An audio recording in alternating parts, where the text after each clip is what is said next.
Sang gadis pirang akhirnya menyelesaikan tugasnya saat senja. Sisa kesabarannya kini benar-benar telah terkuras habis. Namun impian untuk beristirahat seketika sirna. Takdir berkata lain saat seorang pria misterius tiba-tiba menculiknya.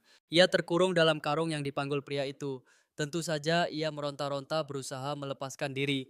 Namun sia-sia, tak lama pria itu menghempaskan karungnya dan membuka ikatan agar ia bisa keluar. Sosok pria jangkung berambut perak dengan telinga hewan muncul. Ketakutan luar biasa langsung menyergap sanubarinya. Gadis itu berteriak histeris menuntut penjelasan. Mengapa pria asing ini nekat melakukan tindakan sekeji ini? Ia memohon agar nyawanya diampuni. Berapapun tebusannya ia bersedia membayar asalkan tetap dibiarkan hidup. Tak disangka pria itu menjawab dengan nada bicara tenang. Ia meminta sang gadis membuka mata perlahan. Benar saja kini ia melihatnya dengan jelas. Pria di hadapannya adalah sosok manusia setengah hewan. Melihat sang gadis mulai tenang dan tidak lagi histeris. Pria itu mendadak berlutut dengan penuh hormat. Sang gadis tertegun bingung dengan perubahan sikap penculiknya. Dengan wajah penuh kecemasan pria itu memohon bantuannya. Terlihat jelas ada badai besar yang menimpa mereka. Suaranya bergetar saat mengakui betapa memalukannya menculik gadis semuda itu demi meminta sebuah bantuan. Namun hanya dialah satu-satunya cahaya harapan mereka. Jemari pria itu gemetar hebat saat memohon belas kasih. Pria itu mulai bersujud memohon bantuan. Sang gadis merasa bimbang, rasa takutnya kini bercampur dengan keprihatinan. Ia memprotes penjelasan tentang apa yang terjadi. Ia tuh tak bisa membantu tanpa mengetahui kebenaran di baliknya.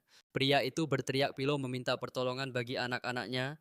Nyawa mereka kini sedang berada di ujung tanduk. Mendengar kata anak-anak, insting sang gadis langsung bangkit. Ia bertanya dengan serius, apakah wabah mengerikan itu telah menjangkiti mereka? Sang penculik mengangguk lesu membenarkan dugaan pahit yang baru saja terlontar dari bibir sang gadis. Ia tak bisa berdiam diri dan meminta diantarkan. Mereka pun menyusuri jalanan terpencil yang sangat sunyi. Langkah mereka menyisir tepian sungai yang sepi. Tak ada satu pun jiwa yang terlihat di sana. Kewaspadaan sang gadis meningkat saat aroma busuk menyengat, bau lembab dan jamur mulai merasuk ke indranya. Rasa mual mulai menyerang perutnya, namun bagi pria itu bau kematian ini sudah menjadi teman sehari-hari. Tanpa memedulikan keluhannya, ia bergumam pelan bahwa tujuan mereka sudah berada di depan mata. Di balik dinding beton kusam tampak pemandangan memilukan. Anak-anak kecil tergeletak dengan luka dan pakaian compang-camping. Seorang bocah kecil tampak sekarat di pangkuan kakaknya. Napasnya terdengar sangat berat dan penuh penderitaan. Tubuh kecil itu membara karena demam yang sangat tinggi. Menatap mata penuh ketakutan anak-anak itu, ia sadar infeksi ini jauh lebih mengerikan dari bayangannya. Pria itu berbisik bahwa ia mendengar tentang kemampuan penyembuhannya. Jika ia bersedia membantu mereka semua, ia rela menukar nyawanya sebagai penebus dosa atas penculikan ini. Semua demi keselamatan anak-anak tersebut. Meski ragu, sang gadis mendekat dengan hati-hati. Ia menjaga jarak aman sambil mengamati kondisi anak-anak malang itu. Sambil terduduk, ia menempelkan telapak tangannya ke tanah. Kekuatan sihir mulai bergejolak dari dalam dirinya. Api biru mistis menyala terang membentuk lingkaran sihir kuno yang menyelimuti seluruh area tersebut. Anak-anak itu gemetar ketakutan melihat fenomena ajaib ini.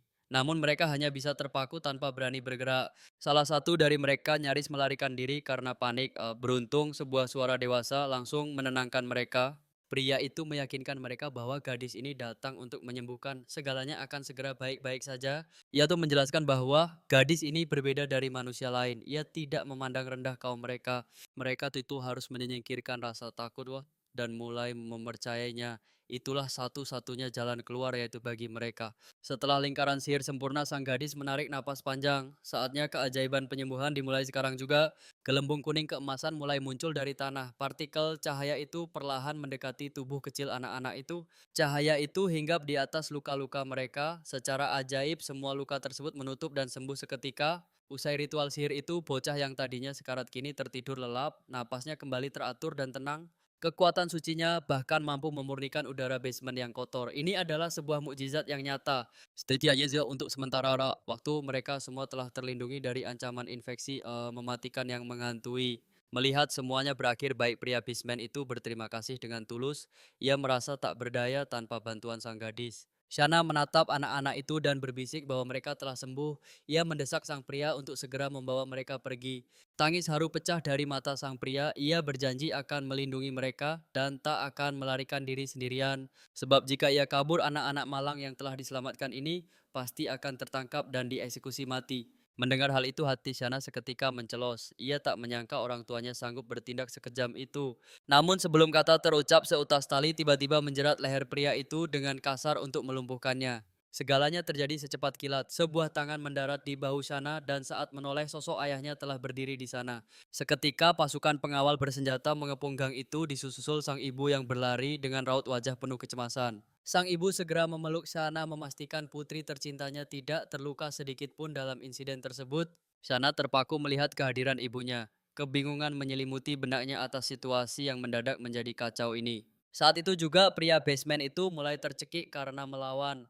Sementara itu Shana hanya bisa berlindung di belakang orang tuanya. Dengan suara bergetar ia memohon agar mereka berhenti menyakitinya karena pria itu sama sekali tidak bersalah. Ayahnya hanya bertanya apakah Shana terluka. Dengan tegas sang gadis menjawab bahwa dirinya baik-baik saja.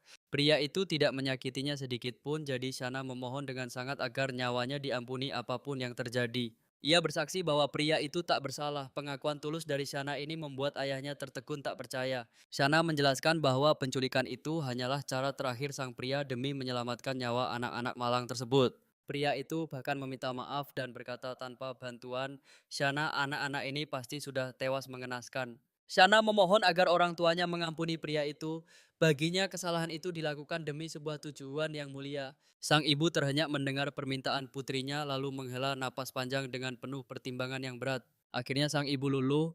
Jika itu keinginan besar Shana, ia bersedia mendengarkan dan menuruti permintaan putrinya tersebut. Shana seolah tak percaya orang tuanya mau berkompromi. Sang ibu bersyukur melihat keselamatan putrinya adalah yang utama. Ia menyadari bahwa menyelamatkan nyawa adalah tindakan terpuji, sehingga hukuman berat dirasa tidak perlu diberikan. Ia menoleh pada suaminya Kyle untuk meminta persetujuan. Namun pria itu tampak enggan untuk menyerah begitu saja. Tapi demi Annabel, Kyle akhirnya mengalah. Ia tuh tak bisa menolak keinginan istri dan putri kesayangannya itu. Ia tahu kaum Beastmen hidup berdampingan dengan mereka, namun tak pernah menduga mereka tersiksa oleh wabah mengerikan, maka menghukum mereka terasa sangat tidak adil. Sang istri mengangguk setuju dengan pemikiran bijak suaminya itu. Ia menjelaskan bahwa mereka yang terjangkit ternyata kebal terhadap sihir suci membuat penderitaan anak-anak semakin menyedihkan. Sadar bahwa wabah ini bisa menyebar luas, mereka harus segera menemukan cara untuk melindungi anak-anak ini. Di sisi lain, Shana mulai mengkhawatirkan nasib kaum Beastmen lainnya yang mungkin mengalami nasib serupa. Hatinya perih membayangkan mereka menderita sendirian tanpa bantuan. Baginya ini adalah kenyataan yang terlalu kejam. Kenangan pahit terlintas saat ia hanya bisa diam melihat adiknya Mina sekarat karena demam tinggi di masa lalu. Namun sekarang takdir memberinya kesempatan kedua, segalanya tidak boleh berakhir tragis seperti masa lalunya yang kelam. Shana bersumpah tidak akan tinggal diam. Ia tak sanggup jika harus merasakan kepedihan mendalam yang sama lagi. Jika ada hal yang bisa ia ubah di hidup ini, ia akan mengambil kesempatan itu sekarang juga. Di tengah perdebatan, orang tuanya Shana mengangkat tangan dengan penuh tekad untuk menyampaikan sebuah keputusan besar. Annabel menanyakan apa yang ingin dikatakan putrinya. Tanpa ragu, Shana langsung mengutarakan ide brilian di benaknya. Ia rela tidak menerima hadiah ulang tahun seumur hidupnya, asalkan mereka membangun sebuah rumah sakit sebagai gantinya. Saat orang tuanya mendengar permintaan yang sangat tidak terduga itu, mereka benar-benar terperangah. Tak menduga bocah sekecil itu memiliki pemikiran yang sangat dewasa dan juga mulia, tapi pada kenyataannya dunia tidak selalu berjalan sesuai dengan keinginan dan harapan manisnya. Karena di kehidupan sebelumnya, Shana tewas akibat kelelahan setelah berjuang membesarkan adik keenamnya seorang diri. Kini ia berinkarnasi sebagai putri tunggal adipati dengan kekuatan penyembuh ajaib. Ia berharap hidupnya akan jauh lebih tenang. Namun ia justru terjebak di antara keluarga protektif pria basement terobsesi hingga pangeran arogan yang memperebutkannya. Shana menyadari bahwa meskipun memiliki kekuatan dewa kehidupan barunya ini akan tetap penuh dengan tantangan berat. Akan tetapi perjalanan sesungguhnya baru saja dimulai. Ia berharap bisa membuka rumah sakit sendiri demi menebus penyesalan masa lalu dan membantu orang-orang terkasih. Sebenarnya hari itu tak berbeda dari biasanya. Ia pulang larut memasang alarm lalu segera terlelap di ranjang. Namun saat kesadarannya mulai memudar, instingnya berbisik bahwa ini bukanlah sekadar mimpi biasa. Detik itu juga ia menyadari ajalnya tip. Bertahun-tahun didera kerja paksa tanpa istirahat, Shana sadar akhir tragis ini memang tidak terelakkan lagi. Kini ia hanya ingin beristirahat. Itulah pikiran terakhirnya sebelum kegelapan benar-benar menjemput jiwanya. Tapi takdir berkata lain, saat terbangun ia malah terjebak di tubuh balita di tengah hutan bersalju. Tentu saja itu sangat panik. Ia itu sama sekali tidak mengerti apa yang sedang terjadi sekarang. Ia mengira ini mimpi, tapi rasa dinginnya terasa sangat nyata. Mungkinkah ia benar-benar sudah mati? Mati karena kelelahan, lalu mati kedinginan. Jika benar begitu, ia hanya berharap penderitaan ini cepat berakhir. Namun tiba-tiba, terdengar suara langkah kaki. Ia menoleh dan mendapati seekor serigala putih raksasa sedang mendekatinya. Jantungnya berdegup kencang. Shaina tak percaya makhluk buas itu datang untuk memangsa tubuh mungilnya. Tentu ia tak ingin dimangsa saat melihat lebih dekat ada luka berdarah di kaki belakang serigala. Ia terkejut menyadari makhluk itu kesakitan. Serigala itu mendekat mengendus lalu mulai menjilat wajah Shaina. Saat itulah Shaina menyadari bahwa ia tidak akan tewas karena membeku di sini, melainkan menjadi santapan predator. Dengan tubuh sekecil ini mustahil baginya untuk melarikan diri. Ia berharap serigala itu segera memakannya agar makhluk itu bisa bertahan hidup dan cepat sembuh. Ia juga habis menginginkan kematian tanpa rasa sakit. Tapi itu seketika cahaya kuning misterius terpancar dari serigala. Cahaya itu terfokus pada luka di cakarnya. Kejadian ajaib itu membuat Shaina terbelalak penuh keheranan. Ia menatap lekat dan tak lama kemudian kaki sang serigala telah sembuh total tanpa bekas. Ia tak mengerti sihir ini, serigala itu pun meringkuk menyelimuti Shaina tepat di tengah tubuhnya. Shaina benar-benar terguncang, ia tak paham apa yang terjadi dan bagaimana lukanya bisa cepat sembuh. Segalanya terasa membingungkan, namun setidaknya makhluk agung ini tampak tidak berniat memangsanya sekarang. Rasa lega menyelimutinya karena ia belum mati. Perlahan kelopak matanya mulai terasa sangat berat. Ia tahu tidur di sini berbahaya, namun ia tidak sanggup lagi menahan kantuknya yang berat. Mungkin karena kehangatan bulu serigala yang mendekapnya, ia merasa sangat nyaman dan juga tenang. Tak kuasa melawan keinginan untuk tidur, Shaina pun akhirnya menutup matanya dan kembali terlelap. Tak lama kemudian pemuda berambut pirang melintas dan melihat serigala raksasa sedang melindungi sesuatu. Awalnya ia mengira itu hanya anak serigala, namun ia terkejut saat menyadari ada bayi manusia. Saat Shana terbangun kembali, ia mendapati seorang wanita cantik berambut pirang sedang di hadapannya. Wanita itu terus memanggil sebuah nama membuat Shana bingung dengan apa yang sedang terjadi. Dengan mata berkaca-kaca wanita itu memeluknya erat dan bertanya penuh kekhawatiran apakah Shana baik-baik saja. Ia mendekap sang bayi sambil mengucap syukur kepada Tuhan karena segalanya telah berakhir baik. Kil memeluk mereka dengan lega. Annabel menangis merasa bersalah karena lalai hingga putrinya nyaris celaka. Penyesalan mendalam menghantuinya. Sang suami pun berusaha keras untuk menenangkan hati istrinya tersebut. Ito menegaskan ini bukan salahnya. Tak ada yang tahu pengasuh mereka tega melakukan penculikan sekeji itu. Namun Annabel terus meratap karena Shana dibuang di area perburuan yang sangat berbahaya. Jika saja putra mahkota tidak menemukannya, ia tak sanggup membayangkan nasib buruk menimpa bayinya. Kyle memeluknya lebih erat meminta istrinya berhenti membayangkan kengerian itu karena kini putri mereka selamat. Sementara itu Shana mulai menganalisis situasinya. Ternyata mereka orang tuanya. Ia diculik lalu diselamatkan oleh pangeran yang mengembalikannya pada keluarga. Entah mengapa rasa canggung luar biasa melanda. Ia benar-benar tidak tahu apa yang harus dilakukan. Setelah tenang, Annabel menyadari bayinya pasti lapar karena sudah berjam-jam tidak makan. Ia bersiap menyusui, tapi tentu saja jiwa dewasa Shana merasa sangat keberatan dengan itu. Meski terjebak dalam ragam mungil, jiwa Shana adalah wanita dewasa yang enggan bertingkah konyol, namun ia tak punya pilihan. Setelah menghangatkan tubuhnya dan mengganti pakaian mereka, akhirnya menidurkan bayi mungil itu dengan lembut. Sambil berbaring, ia merenungi takdir aneh ini. Segalanya terasa begitu membingungkan dan di luar nalar sehatnya. Di tengah kenyamanan ini, otaknya mulai bekerja jernih. Ia harus segera menganalisis situasi pelik yang dihadapinya sekarang. Shana sadar ia telah mati, namun kini ia terlahir kembali sebagai bayi yang memiliki nama serupa. Tanpa penjelasan logis lain, ia memutuskan menerima kenyataan ini dan membiarkan takdir menuntun langkahnya.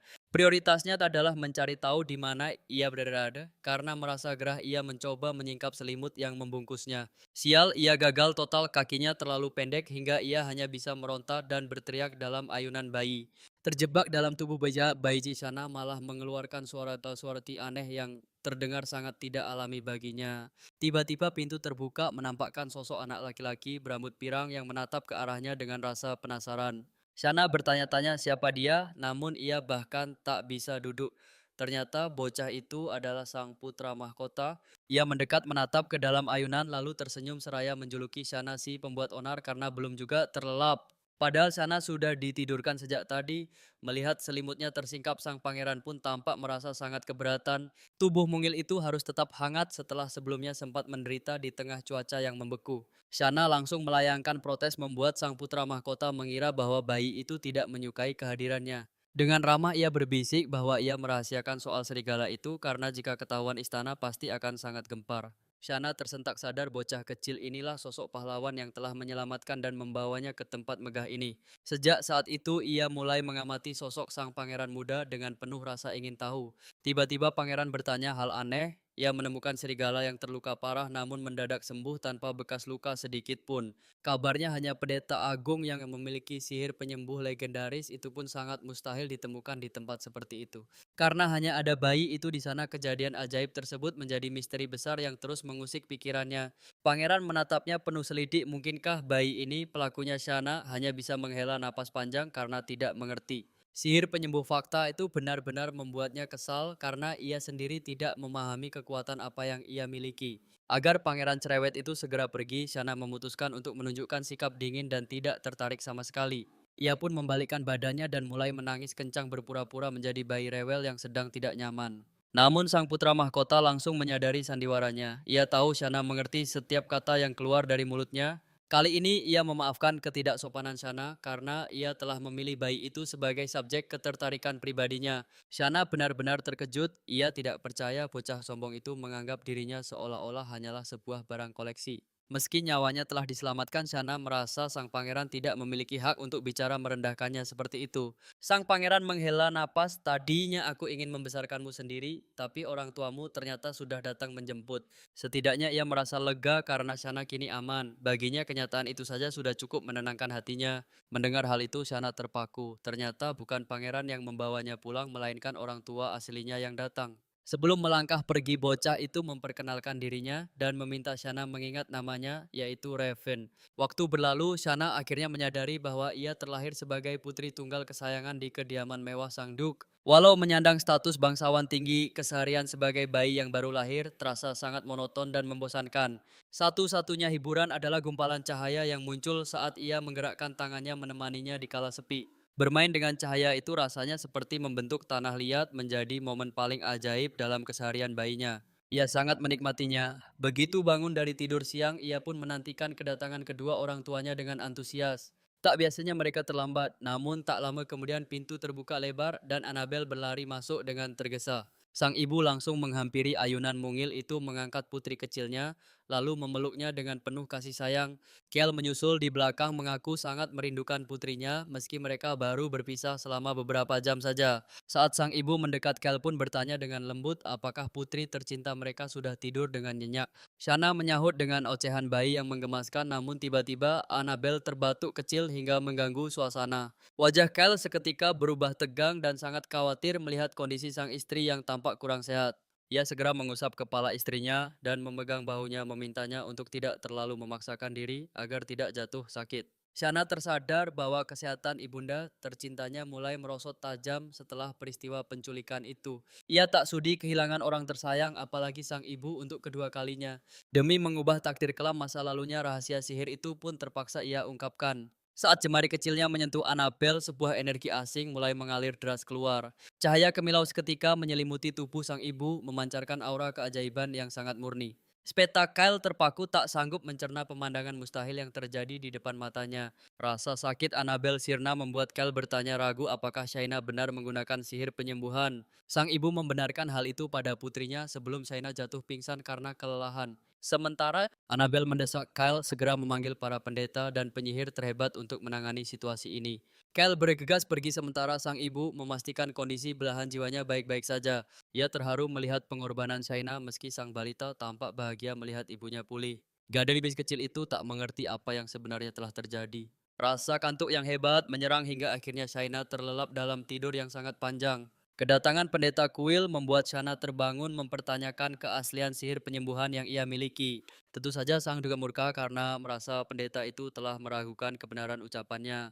Dengan gemetar pendeta menjelaskan bahwa penyembuhan adalah berkat suci milik para petinggi suci. Kel menduga jika ini adalah murni manifestasi dari bakat sihir Shana yang luar biasa. Mungkinkah segala keajaiban ini memang bisa saja terjadi? Namun pendeta bersikeras bahwa sihir penyembuhan adalah tingkatan tertinggi yang mustahil dikuasai sembarangan. Sebagai putri Duchess Wentworth yang agung bakat Shana memang menonjol, namun ini berbeda. Sebab penyembuhan sejati bukan sekadar soal mana melainkan sesuatu yang jauh lebih sakral. Annabel terperangah dan hendak menyela, namun kata-kata sang pendeta justru semakin memojokkannya. Sihir penyembuhan biasa nyatanya hanya mampu menutup luka pada permukaan kulit saja. Itu tak bisa mengobati penyakit dalam sangat kontras dengan kondisi Annabel yang pulih. Sang duke yang bimbang menuntut kepastian mutlak mengenai kondisi kesehatan istri tercintanya sekarang. Sang pendeta membenarkan kesehatan Annabel tepat saat Shana mulai menyimak pembicaraan rahasia mereka. Shana teringat sensasi aneh tadi seolah ada kekuatan besar yang ditarik dari jiwanya. Sensasi asing yang belum pernah ia rasakan bahkan sepanjang ingatannya di kehidupan lalu. Ia pun menyadari bahwa dialah yang telah menyembuhkan serigala di hutan waktu itu. Ternyata ucapan anak laki-laki itu soal sihir penyembuhan bukanlah sebuah bualan belaka. Kel mengusap kepala putrinya, namun saat mencoba lagi, Shana tak merasakan aliran sihir. Mungkinkah sihir itu hanya bereaksi pada mereka yang benar-benar membutuhkan pertolongan medis? Malam tiba, kedua orang tuanya berdiri penuh cemas di samping ranjang tempat Shana tidur. Kecemasan mendalam masih terus menyelimuti hati mereka berdua sekarang. Sambil membelai Shana, Annabel merasakan napas putrinya yang sangat tenang dalam tidurnya. Penyakitnya memang sirna, namun ia takut Shana harus membayar harga atas keajaiban ini. Kel meminta Annabel bersabar karena saat ini mereka hanya bisa menunggu dan melihat. Annabel hendak membantah ucapan suaminya tersebut sekarang. Namun Kyle bersumpah akan menjungkir balikan benua demi mencari cara melindungi putri kecil mereka. Mereka sepakat merahasiakan ini agar pihak Quill tak pernah bisa menyentuh Shana lagi. Jika rahasia ini terbongkar, Shana pasti akan dikejar dan takkan pernah hidup tenang. Kel memastikan agar para saksi hari itu tutup mulut selamanya demi keamanan sang putri. Sang Duchess tuh setuju bahkan siap menempuh cara ekstrem agar rahasia mereka tuh tetap terkunci. Di sisi lain, serigala putih itu sebenarnya adalah sosok manusia. Seperti biasa, Renat melangkah masuk ke bar remang-remang itu demi segelas bir dan kawan lama. Sang kawan berbisik soal luka Paratoga, namun melihat sosoknya kini sebuah keajaiban tampaknya telah terjadi. Seorang bocah manusia telah menyembuhkannya, ucap Renat dengan nada datar namun penuh misteri. Kabar itu bak petir sihir penyembuh mustahil bagi kaum mereka, apalagi berasal dari tangan mungil seorang anak. Akal sehatnya menolak keras untuk mempercayai kemustahilan yang baru saja ia dengar. Toga sempat terbuang di tengah padang salju yang mematikan sebelum akhirnya dipungut oleh bocah manusia lain. Kini ia aman di antara kaumnya, namun bayang-bayang bocah laki-laki itu terus mengusik batin Renat. Renat sadar ia tak punya kemampuan mengasuh, maka keselamatan Toga saat ini adalah kebahagiaan terbesarnya. Jika ia tumbuh dengan cinta, mungkin suatu saat ia akan tetap berbaik hati pada kita. Tawa getir pun pecah. Kebaikan manusia itu hanyalah dongeng yang tak mungkin menjadi kenyataan. Baginya mengharapkan kasih sayang dari manusia adalah sebuah pemikiran yang benar-benar di luar nalar. Renat terdiam setuju, namun jauh di lubuk hatinya ia merasakan firasat berbeda tentang gadis kecil itu. Gadis itu unik, sorot matanya begitu tajam dan tegak lurus tanpa setitik pun rasa takut yang menghinggapi. Napas berat terbuang, aroma gadis itu seolah masih tertinggal membangkitkan rasa sesal karena tak membawanya pergi. Ia berjanji akan menemuinya saat ia dewasa nanti, dan perlahan roda waktu pun mulai bergulir cepat. Shana kecil tumbuh dengan begitu anggun terbalut gaun mewah hasil kasih sayang berlebih orang tuanya. Namun di balik kemewahan itu, Shana hanya ingin menghabiskan waktu di keindahan taman luas istana. Pasca menyembuhkan ibunya, ia seolah dikurung dalam sangkar emas demi alasan keamanan yang dibuat orang tuanya. Hari-harinya diisi dengan mengasah sihir tanah liat penyembuh, berharap kekuatan unik ini bisa menjadi berkah. Daripada menguras harta sang ibu, mengorbankan sedikit energinya untuk menyembuhkan orang terasa jauh lebih berarti. 4 tahun berlalu dalam latihan sunyi, kini di usia 5 tahun api ambisinya mulai berkobar hebat.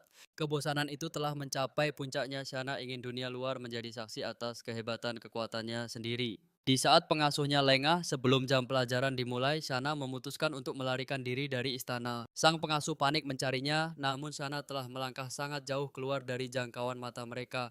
Tapi Shana lupa satu hal penting, ia tidak hanya diawasi oleh satu melainkan 3 pengasuh tangguh. Bailey, Ella, dan Maria, trio pengasuh elit dengan kemampuan tempur yang telah teruji dalam segala situasi. Mereka adalah tentara bayaran tingkat tinggi, demi kebebasan Shana harus mampu mengecoh para penjaga maut ini. Pergerakannya tercium oleh salah satu pelayan aksi kejar-kejaran yang mendebarkan di lorong istana pun tak terelakkan. Shana sempat tersenyum penuh kemenangan merasa dirinya telah berhasil lolos dari radar penjagaan yang ketat. Namun dukanya salah sang pelayan menunjukkan kemampuan profesionalnya dengan lompatan akrobatik yang sangat tinggi. Sosok itu mendarat tepat di depannya. Shana gemetar ketakutan melihat kekuatan fisik yang di luar nalar itu. Tiba-tiba pelayan lain menangkapnya dari belakang. Permainan petak umpetmu sudah berakhir, nona muda. Kami mohon jangan melawan atau keadaan ini hanya itu akan menjadi semakin sulit untuk Anda. Shana memberontak sekuat tenaga, ia benar-benar muak jika harus kembali mendengarkan dongeng anak-anak yang membosankan. Sambil merapikan rambut sang nona pelayan itu bertanya lembut, lalu bagaimana jika kita bermain balok saja? Aku tidak mau, teriaknya penuh amarah. Semua mainan itu kini terasa sangat memuakkan di matanya. Segala macam tawaran permainan baru terus diberikan, namun Shana menolak semuanya dengan wajah cemberut. Ia hanya ingin belajar sihir, rasa penasarannya memuncak, ingin tahu sejauh mana batas kemampuan yang ia miliki. Terlahir dari ibu penyihir tingkat 7 dan ayah ahli pedang Shana hidup di dunia penuh keajaiban. Itulah mengapa ia tak mengerti alasan di balik larangan untuk melihat keajaiban sihir secara langsung.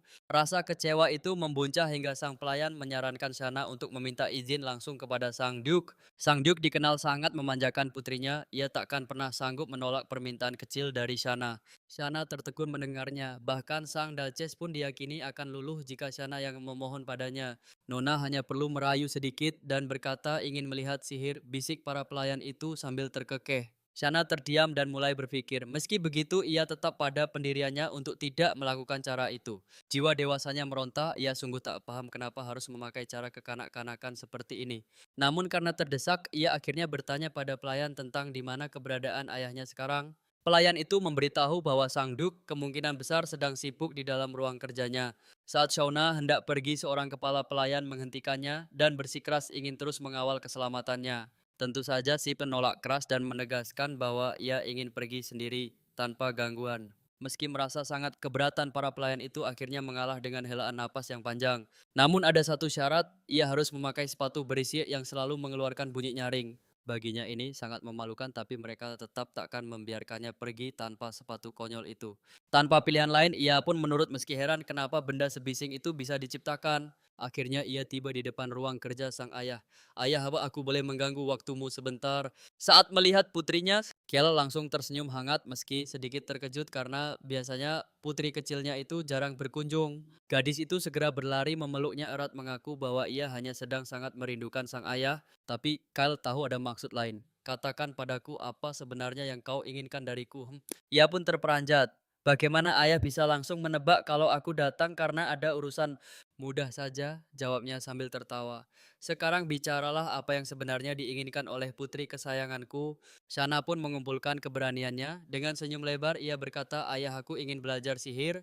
Kyle terperangah mendengarnya sementara Shana antusias ingin menguasai sihir api yang hebat dan bercahaya. Kyle membalas bahwa untuk urusan sihir ia harus meminta izin langsung kepada ibunya sendiri.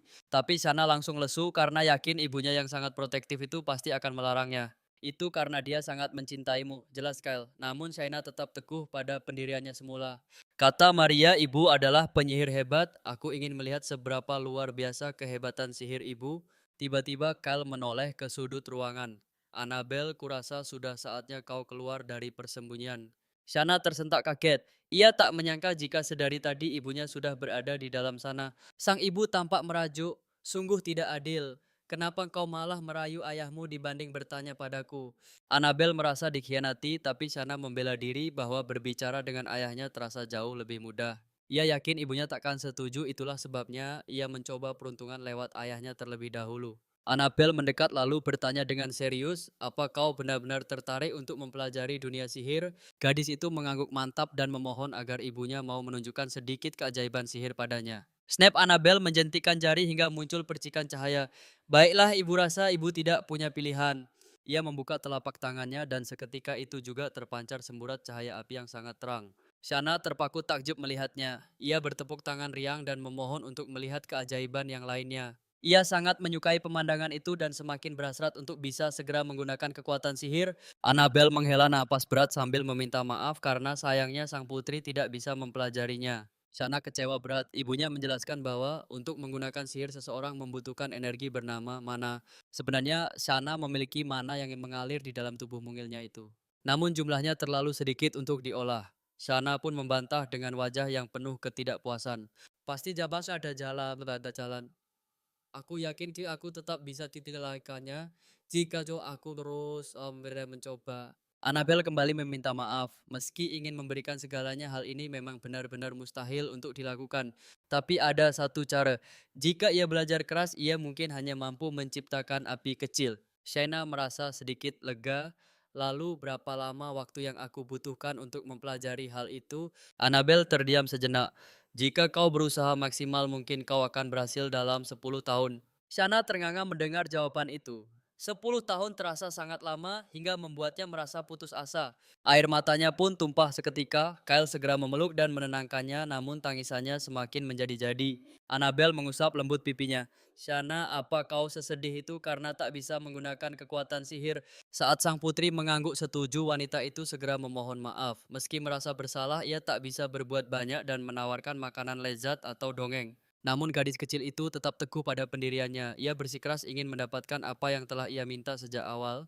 Aku ingin melihat sihir lagi, pintanya dengan penuh harap. Sang ibu pun tak kuasa menolak binar mata putrinya yang menggemaskan. Akhirnya mereka memutuskan menuju area latihan demi keamanan. Tak lama kemudian mereka pun tiba di sebuah ruangan rahasia yang sangat khusus. Seluruh keluarga berkumpul untuk menyaksikan keajaiban Annabel. Di sana mereka disambut oleh kesatria berambut merah membara yang bernama Lloyd. Sebagai penjaga setia kediaman, Lloyd melaporkan bahwa medan latihan telah dipersiapkan dengan matang sehingga proses demonstrasi sihir akan terjamin sangat aman. Namun Lloyd merasa sedikit heran dan bertanya kepada Sang Duke perihal alasan dibalik demonstrasi sihir yang mendadak ini. Ia sempat menduga ada situasi darurat yang terjadi. Untungnya Kyle segera menenangkannya dan menjelaskan bahwa segalanya masih dalam kendali. Shana hanya sangat ingin menonton pertunjukan sihir. Lloyd terpaku tak percaya gadis kecil yang baru belajar berjalan itu kini sudah tumbuh besar. Ia pun mengungkapkan rasa bangganya saat melihat nona muda yang berharga itu tumbuh semakin kuat dan menawan dari hari ke hari. Namun Kyle menyela dengan suara berat memerintahkan Lloyd untuk berhenti mengoceh dan segera kembali fokus pada tugas jaganya. Para pria itu pun mundur dengan perasaan sedikit kecewa. Pada saat itulah Annabel mulai memusatkan energinya untuk merapalkan sihir. Ia mengaktifkan perisai pelindung tingkat tinggi yang diarahkan khusus untuk melindungi suami dan putri tercintanya dari dampak energi. Shana sangat terkesima merasa pemandangan di depannya jauh lebih hebat dari efek visual film. Segalanya tampak begitu ajaib dan menarik. Setelah memastikan semua aman, Annabel meminta Shana memperhatikan dengan saksama. Ia berbalik dengan gerakan anggun namun penuh wibawa. Ia menghentakkan kakinya ke bumi sembari merapal mantra cahaya. Lingkaran sihir kuno terpancar di susul sambaran petir ungu yang membelah udara. Luapan energi yang dilepaskannya benar-benar dahsyat dan memancarkan kekuatan yang sangat luar biasa bagi siapapun yang melihatnya. Shana langsung bertepuk tangan penuh kekaguman. Semangat Annabel pun semakin berkobar melihat reaksi putrinya yang sangat antusias tersebut. Sekarang saya perhatikan yang lebih menarik ini, ucapnya seraya menjentikkan jari untuk memulai bagian pertunjukan yang jauh lebih spektakuler. Seketika itu juga sebuah pusaran angin raksasa muncul dan menderu hebat tepat di hadapan mereka semua. Shana benar-benar ternganga melihat kekuatan itu. Ia tak henti-hentinya memuji kehebatan ibunya yang tampak seperti seorang dewi sihir. Namun saat menoleh ia menyadari ada dua anak laki-laki yang sedang bersembunyi di balik dinding dengan rambut merah mencolok. Ia tuh tahu ada seseorang di sana.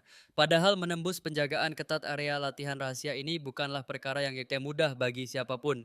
Shana pun mulai penasaran. Di saat yang sama Annabel bersiap menunjukkan mantra yang biasa ia gunakan dalam pertempuran hidup dan mati. Sebuah dinding api berkobar dengan sangat hebatnya. Seketika itu juga Shana berteriak kencang karena terkejut melihat kobaran yang membumbung tinggi. Pemandangan itu terasa sedikit menakutkan, namun di saat yang bersamaan sensasi kegembiraannya benar-benar membuat jantung berdegup kencang. Namun Shana menyadari percikan api mulai terbang ke arah persembunyian dua bocah tadi. Ia pun diliputi rasa takut yang luar biasa. Ia berteriak histeris meminta ibunya berhenti. Annabel yang terkejut pun segera memutus aliran sihirnya dalam sekejap mata. Detik itu juga dua anak laki-laki berlari keluar dari balik tembok dengan ekspresi yang sangat panik. Mereka menjerit ketakutan karena hawa panas dari kobaran api tersebut benar-benar hampir melahap tubuh mereka sepenuhnya. Keduanya memiliki mata biru yang indah. Sang Duke terperangah melihat mereka karena seharusnya lokasi latihan ini adalah tempat yang paling rahasia. Setelah situasi mereda, Lloyd membawa mereka keluar dan memarahi mereka karena telah berani menyelinap ke area terlarang tanpa izin. Dengan penuh rasa penasaran, Shana bertanya kepada ayahnya tentang identitas kedua anak laki-laki yang baru pertama kali ia temui itu. Sang Duke menjelaskan bahwa mereka adalah putra Lloyd. Annabel pun segera mendekat khawatir jelaga api tersebut melukai kulit mereka. Namun Lloyd meyakinkan sang Duchess bahwa semuanya baik-baik saja dan tidak ada cedera serius yang perlu dikhawatirkan. Hanya pakaian mereka saja yang sedikit hangus terkena percikan sementara kondisi fisik mereka dipastikan tetap sehat dan tidak terluka. Si kembar pun serempak meyakinkan bahwa mereka baik-baik saja. Meski begitu, Lloyd tetap terlihat sangat geram atas kenakalan putra-putranya. Ia menegaskan bahwa karena mereka menyelinap atas kemauan sendiri, maka mereka harus bertanggung jawab atas segala konsekuensi dan rasa sakitnya. Kiel merasa tindakan itu terlalu keras dan memperingatkan Lloyd bahwa anak laki-laki butuh pendekatan yang berbeda agar mau berterus terang. Namun si kembar bersikeras bahwa mereka benar-benar tangguh dan rasa sakit seperti itu sama sekali tidak berarti bagi mereka. Mereka pula meminta semua orang kita untuk tidak mencemaskan keadaan mereka sedikit pun karena mereka adalah anak yang kuat. Lloyd menghela napas panjang lalu meminta putra-putranya untuk memberi salam hormat secara resmi kepada nona muda Shana di hadapan mereka. Inilah nyonya yang akan kalian layani suatu saat nanti, ucapnya. Shana tertegun mendengar bahwa seseorang akan mendedikasikan hidup untuknya. Lloyd berencana mendidik putra kembarnya dengan sangat keras agar kelak mereka bisa menjadi kesatria pelindung yang paling setia bagi Shana. Walau saat ini masih kecil, ia yakin mereka akan tumbuh menjadi pria hebat yang tak tertandingi dalam menjaga sang nyonya. Pria itu menjaminnya. Saat Shana menatap bocah yang terus mengawasinya, ia terkejut karena anak itu justru menengus angkuh. Jelas sekali ada ganjalan di hati anak itu. Tentu saja, meski Shana merasa geram, Annabel menyebutkan kalau anak-anak itu memang sering berada di area latihan. Namun tetap saja tindakan menerobos zona terlarang adalah masalah serius bagi mereka. Lloyd meyakinkan bahwa mereka biasanya patuh dan berjanji akan memberi pelajaran tegas agar semuanya baik-baik saja. Sementara itu, Kyle menatap para pemuda tersebut merasa perlu mendengar alasan langsung dari mulut mereka sendiri. Mungkin ada motif tersembunyi di balik pembangkangan ini, Lai pun tak berani membantah Sang Duke. Dia menuntut penjelasan Ethan dan Leon atas aksi penyusupan nekat dan ketidakpatuhan mereka pada perintah.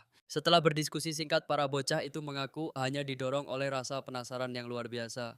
Kyle menduga mereka ingin melihat sihir, namun nyatanya dugaan itu meleset jauh dari kenyataan.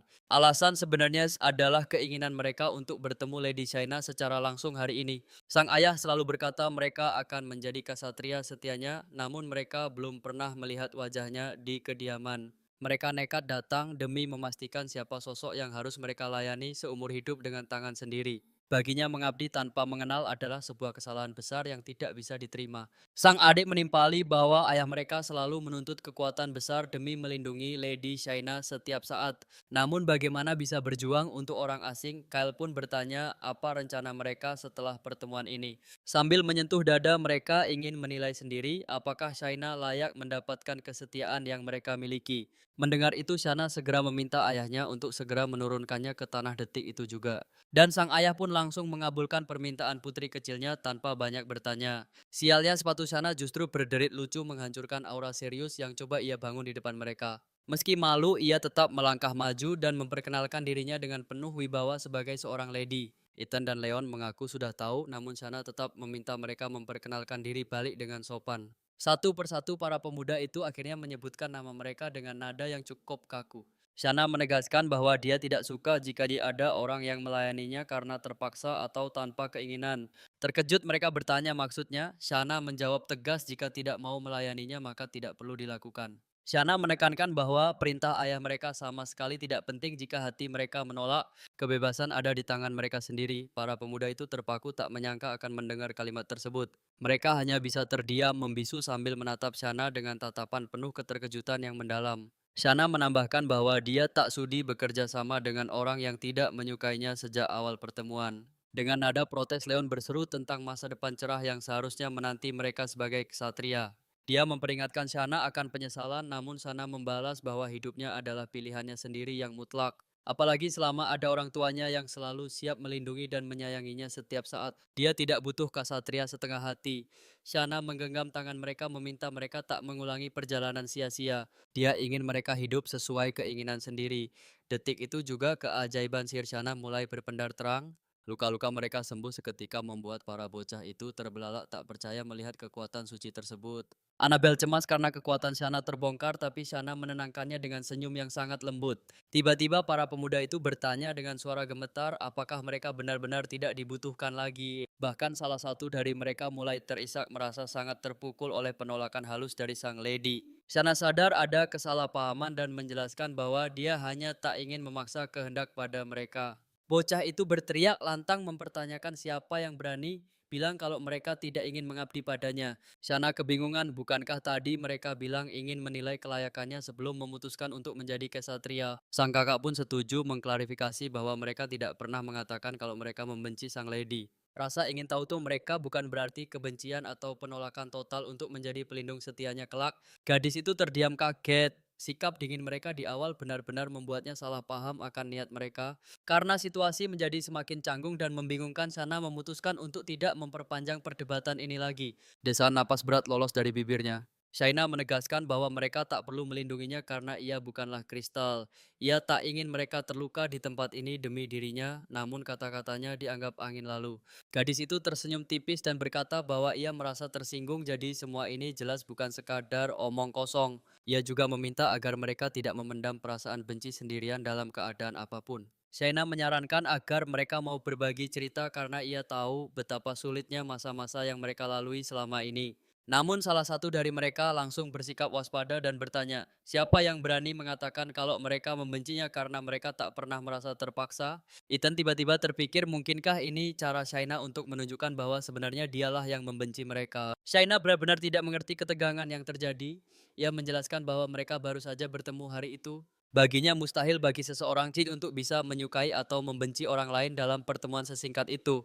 Tiba-tiba salah satu dari si kembar membentaknya dan menuntut jawaban apakah ia mau menerima mereka sebagai kesatria atau tidak. Meski bingung dengan kegugupan mereka, Shaina menolak tegas karena ia belum siap bertanggung jawab atas hidup orang lain saat ini. Sebagai gantinya, ia menawarkan sebuah pertemanan yang tulus kepada mereka. Namun sebelum kalimatnya tuntas, Leon menyela dengan penuh keyakinan bahwa mereka akan bertemu lagi karena ia pasti akan menjadi kesatria pelindungnya. Dengan tatapan mata yang sangat serius, pemuda itu langsung berbalik dan berlari pergi meninggalkan tempat tersebut. Saat itu ia tampak sangat tenang menjelaskan bahwa mereka hanya ingin melihat sosok yang kelak akan mereka layani dengan setia. Ia pun menegaskan bahwa mereka pasti akan menjadi kesatria bagi Shaina, jadi gadis itu harus mempersiapkan diri. Shaina tercengang tak percaya karena setelah menyatakan sumpah itu mereka pergi begitu saja tanpa menoleh lagi. Ia tuh merasa sulit mempercayai kejadian ini. Terlebih lagi ia sama sekali tidak yakin apakah di masa depan ia akan menjadi orang kaya. Shaina tidak habis pikir bagaimana caranya ia bisa menggaji dua orang kesatria untuk melayaninya kelak. Apalagi ia merasa tidak benar-benar membutuhkan mereka. Malam itu Lloyd datang membawa kereta kuda untuk menjemput para pemuda itu pulang. Sambil duduk berhadapan, mereka tampak puas dengan hari itu. Setidaknya tujuan utama mereka untuk bertemu Nona Shaina telah tercapai. Sang penerjemah tersenyum tulus mengingat cerita ayahnya yang begitu banyak tentang gadis itu. Namun ternyata Shaina tampak biasa saja di matanya. Hal itu membuatnya ia pun merasa sedikit kecewa karena ekspektasinya yang terlalu tinggi. Ia beranggapan Shaina jauh lebih sederhana dari dugaannya, meski keras kepalanya cukup luar biasa. Saudaranya hanya bisa terperangah mendengar ucapan itu. Ia tak menyangka saudaranya bisa bicara begitu, lalu ia menatap tangannya dan memuji kemampuan Shaina yang menurutnya sangat menakjubkan. Ia menduga bahwa kemampuan yang dirasakannya tadi adalah sihir penyembuh yang sering dibicarakan oleh orang-orang dewasa. Pemuda itu juga teringat betapa lembutnya Shaina merawat mereka sehingga ia berpikir bahwa gadis itu mungkin memang sosok yang baik hati. Jika mereka harus melayani seseorang seperti Shaina, ia merasa masa depan mereka tidak akan seburuk yang dibayangkan. Leon merenungkan semua itu sambil menghela napas panjang. Shaina sudah menolak kesatria, jadi ia bingung harus melakukan apa dengan posisi mereka sekarang. Dan itu saja tuh mereka Zugila Baga bisa mengatakan bahwa seluruh sesi latihan keras selama ini adalah pengalaman yang menyenangkan. Namun kini bagi Leon, hal ini telah menjadi masalah prinsip tentang untuk siapa mereka melakukan semua pengabdian ini. Yasu sangat percaya bahwa mereka berdua ditakdirkan untuk tetap menjadi kesatria bagi sang nona. Saudaranya berpendapat bahwa memaksa kehendak adalah hal yang salah jika Lady Shaina sudah menolak dan mereka seharusnya menghormati keinginan itu. Namun Leon tetap bersikeras pada pendiriannya. Ia menegaskan bahwa mereka harus tetap mewujudkan hal tersebut. Baginya jika mereka menyerah sekarang setelah ditolak, maka seluruh kerja keras mereka selama ini akan berakhir sia-sia. Hal itu tidak boleh terjadi karena mereka telah menghabiskan hampir seluruh hidup demi menjadi ksatria sang lady. Mereka tak ingin kehilangan makna hidup. Mereka bertekad untuk terus meyakinkan Shaina hingga titik terakhir. Leon merasa Shaina tidak punya pilihan selain menerima pengabdian mereka. Ia belum siap untuk menyerah begitu saja. Malam itu, Kyle melangkah masuk ke dalam ruang kerja Annabelle. Ia terkejut melihat Annabelle masih sibuk bekerja hingga larut malam. Annabelle menjawab bahwa meski ada yang mulia pangeran sekalipun, memikirkan Shaina yang mulai melihat dunia luar bersama orang lain benar-benar membuatnya merasa sangat ketakutan. Namun sang suami menenangkan dengan berkata bahwa mereka tidak bisa terus mengurung Shaina selamanya dalam sangkar. Shaina perlu tuh bersosialisasi dan mengenal dunia luar agar bisa berkembang. Tentu saja Annabelle sudah lagi sangat memahami hal itu, tapi setelah pertemuan dengan si kembar keinginan Shaina untuk keluar dan berteman justru memicu ketakutan mendalam yang sulit Annabelle kendalikan. Kiel menegaskan bahwa mereka tidak bisa mengabaikan perasaan ini dan wajib mengambil tindakan demi kebaikan putri mereka. Keheningan panjang pun menyelimuti ruangan itu setelahnya. Pria itu menatap Annabelle teringat betapa hancurnya hati Shana saat tahu ia tak bisa menggunakan sihir, tapi kini segalanya jauh berubah. Putri mereka jauh lebih tangguh lagi dari yang diduga dan semua akan baik-baik saja. Sambil menggenggam tangan istrinya, ia berjanji akan membiarkan Shana melihat dunia luar saat ia tumbuh dewasa nanti. Sang Duk bahkan bersumpah akan menghancurkan seisi benua jika ada yang berani menyakiti putri kecilnya. Tak ada ampun bagi siapapun, ia sendiri yang akan memastikan para penjahat itu menerima pembalasannya. Annabelle tersenyum mendengar ambisi itu, menyadari bahwa suaminya benar-benar sangat mencintai putri mereka. Akhirnya ia setuju untuk berkompromi. Tak terasa sudah seminggu berlalu sejak kepergian si kembar dari kediaman. Namun mereka tak kunjung kembali membuat Shana merasa bersalah. Lloyd bilang mereka berlatih lebih keras dari sebelumnya. Meski begitu, rasa cemas tetap menghantui hati gadis kecil yang lembut itu. Ia tebas hanya mendambakan teman bermain, bukan kesatria pelindung yang kaku. Tapi mungkinkah anak laki-laki mau bermain dengannya? Shana pun menghela napas dan memilih untuk tidak terlalu memusingkan hal tersebut. Saat sedang menikmati hangatnya matahari di taman, seorang pelayan datang mengabarkan bahwa ada tamu untuknya. Shana terkejut bukan main. Biasanya tak ada seorang pun yang kecil berkunjung menemuinya secara pribadi seperti ini. Didorong rasa penasaran yang besar, ia segera melangkah menuju kediaman untuk melihat siapa tamu misterius itu. Saat sedang terburu-buru, tak sengaja ia menabrak seorang pemuda tampan yang berjalan ke arahnya. Karena terus menunduk, Shana tidak menyadari siapa orang itu dan langsung meminta maaf dengan sopan. Namun saat mendongak, ia terpaku. Di hadapannya kini berdiri sang putra mahkota yang berwibawa. Dengan senyum hangat, pemuda itu menyapa dan memuji betapa Shana telah tumbuh menjadi gadis yang cantik. Tiba-tiba Kel datang menyela menatap tajam ke arah yang mulia agar menjaga sikap di depan putrinya. Shana tertekun melihat ayahnya. Kel kemudian bertanya apakah ia benar-benar lupa pada sosok Raven yang legendaris. Begitu nama itu terucap, ingatan Shana langsung kembali pada sosok pahlawan kecil yang pernah menyelamatkannya. Kel merasa takjub karena Shana masih bisa mengingat kejadian itu dengan sangat jelas meski masih kecil.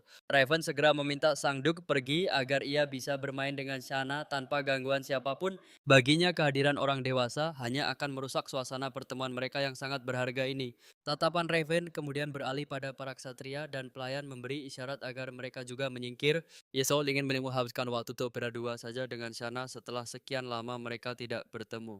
Dengan begitu mereka berdua bisa berbicara dengan lebih leluasa dan tenang di taman itu. Kyle akhirnya mengalah sambil tersenyum, ia mengelus kepala putrinya dan memberikan izin untuk bersenang-senang. Begitu rombongan itu menjauh, Raven segera memastikan bahwa tidak ada lagi mata yang mengawasi mereka. Ia menghela napas lega karena akhirnya bisa berduaan saja. Shana pun menatap pemuda itu dengan kagum. Raven tumbuh menjadi pria yang sangat menawan, membuat Shana penasaran siapa orang tua di balik ketampanannya. Saat Shana bertanya mereka akan bermain apa, Raven justru tertawa kecil dan balik bertanya padanya. Shana terkejut mendengarnya. Ia mengira Raven datang jauh-jauh ke sini hanya itu untuk mengajaknya bermain. Raven tersenyum penuh arti. Ia tuh menjelaskan bahwa ada alasan lain yang jauh lebih penting dari itu. Sebenarnya ia hanya ingin memastikan apakah harta yang ia temukan dulu dirawat dengan baik oleh Duke. Walau kekuatan penyembuh Shana masih rahasia, sikap protektif sang Duke sudah menjadi jawaban bagi Raven. Shana pun merajuk karena merasa dipermainkan. Ia mengancam tidak akan mau bermain atau menjawab pertanyaannya lagi. Gadis itu berlari menjauh ke tengah taman, namun tiba-tiba telinganya menangkap suara aneh dari semak-semak. Ternyata suara lirih itu berasal dari seekor anak anjing kecil yang sedang meringkuk ketakutan. Raven segera mengejar dan menahan tangan Shana, melarangnya untuk mendekati makhluk kecil yang tampak mencurigakan itu. Jangan sembarangan, tidakkah kau merasa ada yang aneh dengan makhluk ini? Seru Raven dengan nada waspada. Ia mengingatkan betapa berharganya nyawa Shana meski gadis itu merasa perlindungan keluarganya terkadang terlalu berlebihan. Raven mengaku butuh waktu 4 tahun untuk bisa bertemu Shana lagi karena ketatnya penjagaan Sang Duk. Baginya, apapun jenis makhluk yang ada di depan mereka, sekarang keselamatan Shana adalah prioritas utama. Ia tak akan membiarkan Shana menyentuh apapun sebelum dipastikan benar-benar aman dari segala bahaya. The Chase telah menyegel seluruh taman ini dengan sihir pelindung tingkat tinggi yang mustahil ditembus makhluk biasa. Pasti ada seseorang yang sengaja membawanya ke sini. Namun Shaina tetap keras kepala mengabaikan peringatan Raven. Ia tak tega melihat luka si anjing kecil. Baginya meninggalkan makhluk malang itu adalah hal mustahil. Shaina pun berlari mendekat dan berlutut di sampingnya bertanya dengan cemas apakah ia baik-baik saja. Hatinya hancur melihat kondisi menyedihkan itu, si anjing tergeletak kotor berlumur lumpur dengan mata terpejam. Makhluk itu hanya diam, tak berdaya. Raven yang menyusul langsung berteriak keras melarangnya menyentuh anjing itu. Namun Shaina tak bergeming, ia justru segera merapalkan sihir penyembuh demi menolong nyawa mungil tersebut. Usai ritual, Raven menjewer telinga Shaina dan menariknya menjauh. Ia benar-benar murka karena gadis itu membangkang. Shaina memprotes dengan air mata tertahan bersikeras bahwa si anjing sedang dalam kesakitan yang luar biasa. Ia merasa tersinggung pada Raven. Dunianya kini terasa jauh lebih menyesakkan dibanding masa bayinya dulu. Tiba-tiba anjing itu terbangun dan menoleh kebingungan seolah tak mengenali di mana ia berada saat ini. Shaina membujuknya agar tak takut, namun seketika taring kecil itu mengatup keras menggigit jemari sang gadis. Shaina menjerit kesakitan. Di saat yang sama, Raven tampak jauh lebih panik melihat kejadian mengerikan itu. Raven menerjang maju, hendak membuka paksa mulut si anjing demi menyelamatkan tangan Shaina yang terluka. Tapi Shaina mendorongnya menjauh melarang Raven menyentuh si anjing. Amarah Raven pun meledak seketika karena itu Shaina berkilah bahwa ia digigit karena anjing itu terkejut. Baginya rasa sakitnya tidaklah seberapa. Ia menjerit hanya karena kaget. Serangan itu terlalu mendadak dan sama sekali tak ia duga sebelumnya. Raven tetap geram dan menyuruhnya berhenti keras kepala karena anjing itu masih terus mengunci jarinya. Akhirnya jemari itu terlepas. Shaina justru mengusap kepala si anjing meyakinkan Raven bahwa semuanya baik-baik saja. Ia yakin makhluk itu hanya ketakutan. Setelah itu, sang lelaki memohon agar Shaina segera menjauh darinya. Jika Duke melihat noda darah ini, riwayat si anjing akan tamat, namun Shaina tetap tidak memedulikannya. Ia menatap dalam mata si anjing. Shaina teringat mendiang kakaknya Mia yang juga sangat menyayangi anjing. Dulu mereka tak pernah bisa memeliharanya, kini saat impian itu di depan mata, ia tak sanggup berpaling. Makhluk ini terlalu menggemaskan. Keinginan untuk segera memeluknya terasa begitu kuat di dalam hati Shaina. Namun darah mulai mengucur. Raven memperingatkan bahwa kemarahan sang duke akan menjadi bencana besar bagi mereka. Sambil menutupi lukanya, Shaina memohon Raven bungkam agar segalanya tetap aman. Raven pun hanya bisa mendesah. Para pelayan mungkin bisa diajak bekerja sama, tapi tidak dengan pengasuh mereka yang merupakan tentara bayaran. Taktik itu mustahil berhasil di depan orang-orang berperingkat tinggi seperti mereka. Raven pun menarik paksa tangan Shaina menjauh. Saat itulah si anjing melihat perlakuan kasar Raven pada gadis itu. Shaina menyadari tatapan penuh trauma si anjing. Ia menduga makhluk malang ini pernah disakiti oleh manusia. Itu dia alasan mengapa ia begitu ketakutan dan ini sangat sulit untuk percaya kembali.